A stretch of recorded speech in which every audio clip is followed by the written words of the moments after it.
بسم اللہ الرحمن الرحیم۔ السلام علیکم ورحمۃ اللہ وبرکاتہ۔ عزیز طلبہ، امید کرتا ہوں آپ خیریت سے ہوں گے انشاءاللہ۔ گزشتہ سبق میں ہم نے قدیم اور جدید فلسفہ اور اس کے فرق کو پڑھا تھا۔ آج کے سبق میں ہم پہلے مسلم فلسفی کندی کے حالات کو جاننے کی کوشش کریں گے۔ آج کے سبق میں زیر بحث آنے والے سوالات کی تفصیل کچھ یوں ہے کہ کندی کا سن ولادت اور سن وفات کیا ہے۔ یہ جاننا اس لیے بھی ضروری ہے کہ ہم جب کندی کو پہلا مسلمان فلسفی مانتے ہیں تو یہ معلوم ہونا چاہیے کہ کندی کی وفات کس سن میں ہے، یعنی کس صدی سے مسلمان فلاسفہ کی تاریخ شروع ہوتی ہے۔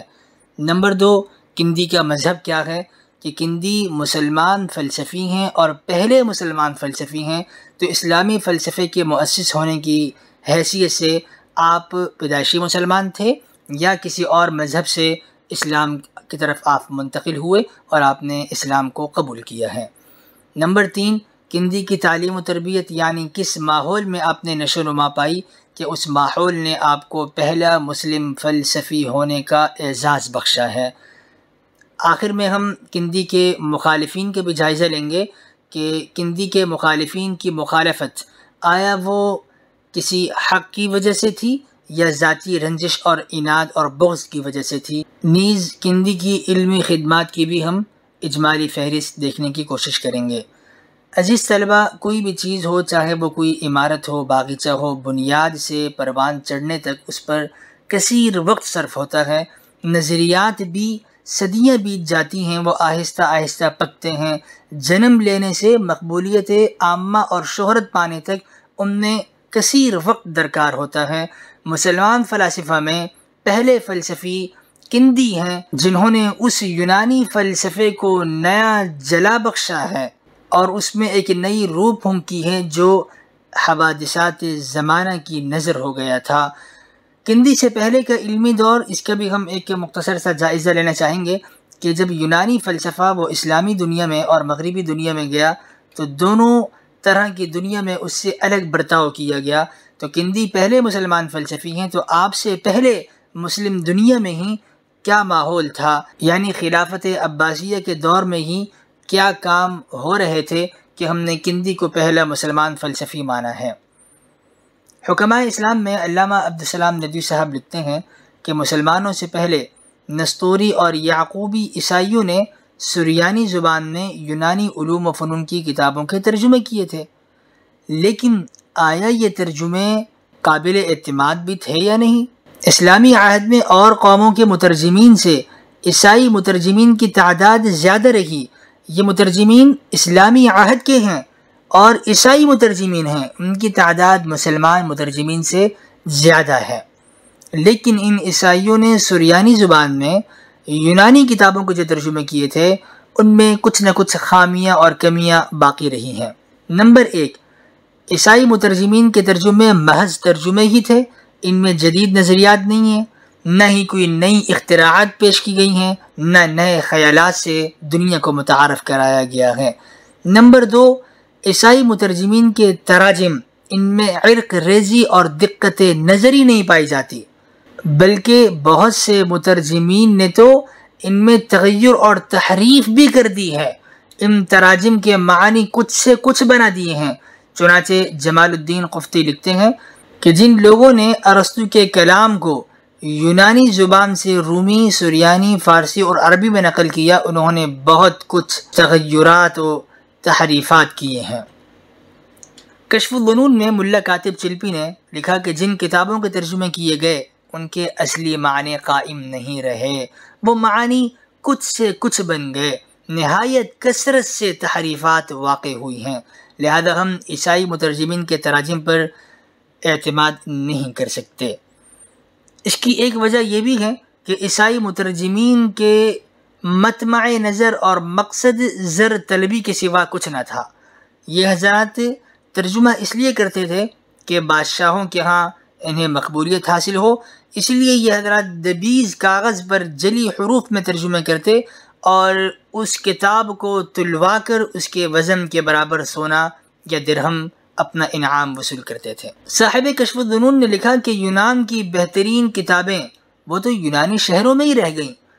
اول تو بہت کم کتابیں ایسی ہیں جن کی عربی زبان میں تعریب اور ترجمہ ہوا ہے، اصل کتابیں تو یونان میں ہی رہ گئیں۔ لیکن علامہ شبلی نعمانی اس پر فرماتے ہیں کہ نہیں، اگر اس موقع پر کشف الظنون والے یعنی ملا کاتب چلپی وہ تاریخ الحکماء اور طبقات الاطباء کو پڑھ لیتے تو وہ یہ قول اختیار نہ کرتے۔ علامہ شبلی نعمانی فرماتے ہیں کہ میں کئی سو تصنیفات کا پتہ بتا سکتا ہوں اور ان کا نشان دے سکتا ہوں جن کا ترجمہ یونانی زبان سے یا سریانی زبان سے عربی زبان میں ہوا ہے۔ عیسائی مترجمین کے تراجم زیادہ قابل اعتماد نہیں ہیں، اس لیے مسلمان فلاسفہ نے یونانی کتابوں کے ترجمے کیے اور یونانی علوم سیکھے، اور ان علوم کو سیکھنے کے بعد ان کے مسلمان فلاسفہ کے تراجم میں عرق ریزی اور دقت نظری پائی جاتی ہے، اور ان مسلمان فلاسفہ نے نئی اختراعات، نئی ایجادات، نئے نظریات سے بھی دنیا کو متعارف کرایا ہے۔ ایک اور وجہ یہ بھی ہے کہ مسلمان فلاسفہ سے قبل یونانی علوم پر مسلمانوں میں تنقید چلتی رہی، مسلمانوں نے یونانی علوم پر کتابیں لکھیں، حتیٰ کہ معتزلہ علماء نے ارسطو کے رد میں مستقل کتابیں بھی لکھیں۔ اس لیے مسلمان پہلے سے ہی ان علوم سے واقف تھے اور انہوں نے اس علم کو صحیح معنی میں لے کر اس کو عربی زبان میں منتقل کیا۔ خلاصہ کلام، مسلمانوں سے پہلے عیسائیوں نے ترجمے کیے ہیں، لیکن یہ ترجمے محض ترجمے ہیں، جدید نظریات ان میں شامل نہ تھے۔ عیسائی مترجمین کا مطمع نظر زر طلبی یعنی سونا حاصل کرنا اور خوشامد وزراء تھا، علم کی خدمت کرنا ان کا مطمع نظر نہ تھا۔ جبکہ مسلمانوں کے تراجم میں دقت نظری پائی جاتی ہے، چونکہ مسلمانوں نے پہلے ان علوم کو سیکھا، سیکھنے کے بعد ان کے ترجمے کیے ہیں، اس لیے مسلمانوں کے تراجم زیادہ قابل اعتماد اور بھروسہ ہیں بنسبت عیسائی مترجمین کے تراجم کے۔ اب آتے ہیں اس سوال کی طرف کہ کندی کا سن ولادت اور سن وفات کیا ہے۔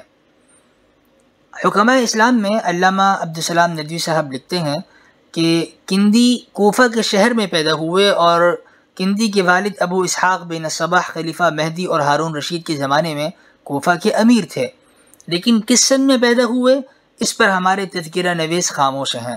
کندی کا سال ولادت اور سال وفات نہیں لکھا، نہ مسلمان مؤرخین نے اس پر کوئی لب کشائی کی ہے، نہ ہی یورپین محققین نے اس طرف توجہ مبذول کی ہے، دونوں حضرات ہی خاموش ہیں۔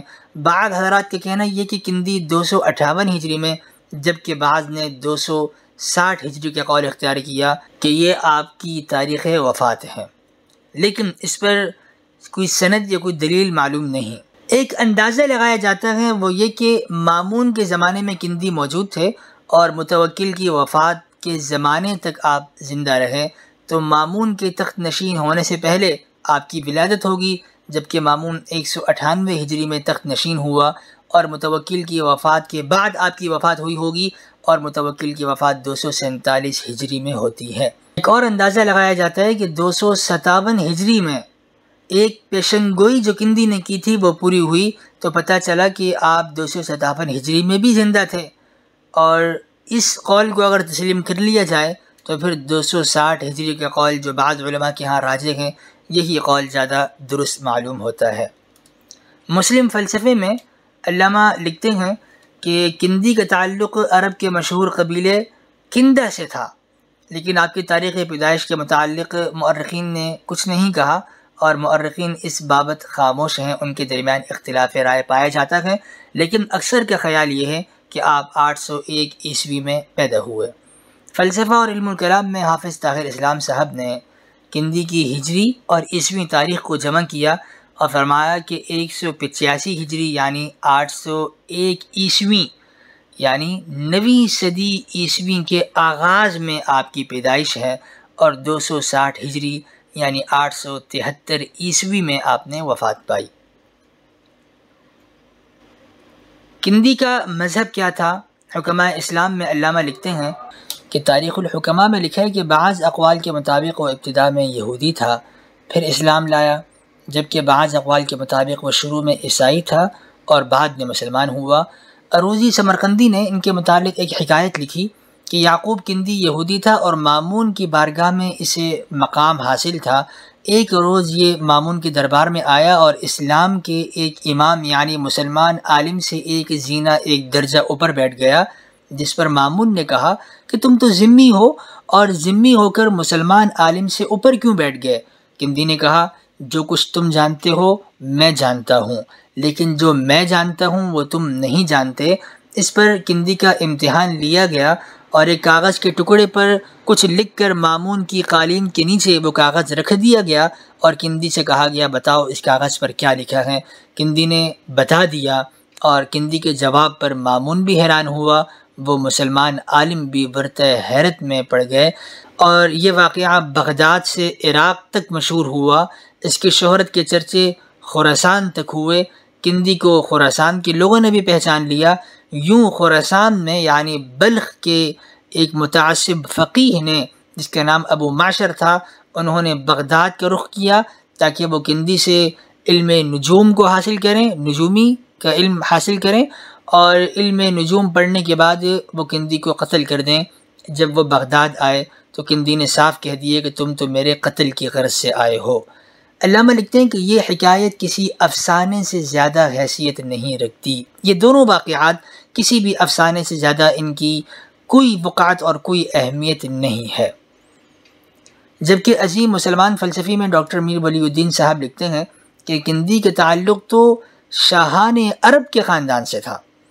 کندی کا خاندان بہت اونچا خاندان ہے۔ ان کے والد محترم اسحاق بن صباح تینوں خلفائے عباسیہ مہدی، ہادی اور رشید کے زمانے میں کوفہ کے امیر رہے، اور ان کے اجداد میں یعرب بن قحطان تک کا سلسلہ ہمیں ملتا ہے، جن میں ایک اشعث بن قیس بھی ہیں جو نبی علیہ الصلاۃ والسلام کے صحابی ہیں، اور اپنے والد کی طرح یہ کندہ کے بادشاہ تھے۔ دوسرے معدی کرب کا نام ہمیں ملتا ہے، اور یہ بھی اپنے باپ کی طرح حضرموت میں حکمران تھے۔ لہذا جس کندی کے اجداد میں صحابی رسول ہوں اور عرب بادشاہ ہوں تو وہ کندی یہودی یا عیسائی کیسے ہو سکتا ہے؟ بظاہر یہی معلوم ہوتا ہے کہ عیسائی یا یہودی ہونے والی داستان وہ محض ایک افسانہ ہے اور ایک کہانی ہے۔ کندی پیدائشی طور پر مسلمان تھا۔ آیا یہ سوال کہ کندی کی تعلیم و تربیت کس ماحول میں ہوئی؟ علامہ ندوی صاحب حکماء اسلام میں لکھتے ہیں کہ کندی کا ابتدائی زمانہ بصرہ میں گزرا، وہاں پر ان کی جائیداد بھی تھی، لیکن انہوں نے وہاں پر تعلیم حاصل کی یا نہیں کی اس پر کوئی تصریح نہیں ملتی۔ گمان یہ ہے کہ وہاں پر بھی انہوں نے تعلیم حاصل کی ہوگی، لیکن حقیقی تعلیم جس پر تصریح ملتی ہے وہ اتنی ہی ہے کہ آپ نے بغداد میں آ کر تعلیم حاصل کی ہے۔ پھر ہمارے تذکرہ نویس خاموش ہیں کہ بغداد میں آپ کے اساتذہ کون تھے، آپ کون کون سی زبانیں جانتے تھے، اس پر بھی کوئی ہمیں تاریخی تصریحات نہیں ملتی۔ اتنا ضرور ہے کہ کندی طب، فلسفہ، حساب، ہندسہ، منطق اور علم نجوم کا بہت بڑا ماہر تھا۔ اخبار الحکماء میں لکھتے ہیں کہ یونانی، فارسی اور ہندی فلسفے کی تمام شاخوں میں کندی کو پوری مہارت حاصل تھی۔ مامون کے دربار میں کندی کو بڑا اعزاز حاصل رہا، اور مامون کے بعد معتصم نے بھی ان کی قدردانی کی اور اپنے بیٹے احمد کا انہیں استاد مقرر کر دیا۔ فلسفہ اور علم الکلام میں حافظ طاہر اسلام صاحب نے کندی کے حالات سے متعلق لکھا کہ ان کے تفصیلی حالات تو معلوم نہ ہو سکے سوائے اس کے کہ آپ کے والد کوفہ کے گورنر تھے اور کندی نے خود بغداد میں تعلیم حاصل کی ہے۔ عالم اسلام کے جتنے بھی حکماء اسلام ہیں یعنی فلاسفہ ہیں وہ تمام تر تقریباً ایرانی، ترکی یا بابر نسل کے تھے، لیکن کندی ان چند قائدین اور فلاسفہ میں سے تھے جو خالص اصلاً نسلاً عرب تھے۔ کندی کے مخالفین اور ان کی مخالفت کی وجہ کیا تھی؟ علامہ ندوی صاحب لکھتے ہیں کہ ابو معشر جو کہ بلخ سے آئے تھے یہ کندی سے عداوت رکھتے تھے۔ کندی نے ان کی عداوت کی وجہ سے کچھ لوگوں کو ان کے پیچھے لگایا کہ وہ انہیں علم حساب اور ہندسہ کی طرف متوجہ کریں تاکہ ابو معشر بھی کچھ علم حاصل کریں اور اس عداوت سے پیچھے ہٹ جائیں، لیکن ابو معشر کو علم حساب یا ہندسہ سے کوئی شغف نہ رہا اور وہ کمال حاصل نہ کر سکے۔ پھر انہیں علم نجوم کی جستجو ہوئی تو وہ علم نجوم حاصل کرنے لگے۔ یوں وہ علم نجوم میں فنی اشتراک کی وجہ سے کندی بھی ماہر تھا، وہ بھی ماہر بننا چاہتے تھے، تو فنی اشتراک کی وجہ سے ان دونوں کی عداوت ختم ہو گئی۔ ابو معشر کے علاوہ یعقوب کندی کے اور بھی کچھ دشمن تھے، جن میں موسیٰ بن شاکر کے 2 فرزند محمد اور احمد کا نام ملتا ہے۔